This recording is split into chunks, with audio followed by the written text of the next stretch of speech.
দর্শক যেমনটি দেখতে পাচ্ছেন,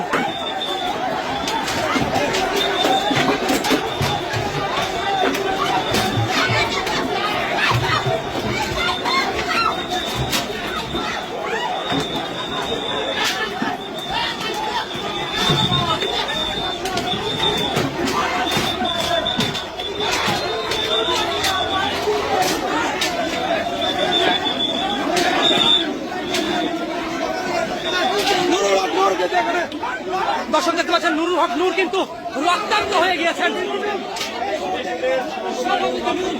নূর কিন্তু রক্তাক্ত হয়ে গিয়েছেন। নুরুল হক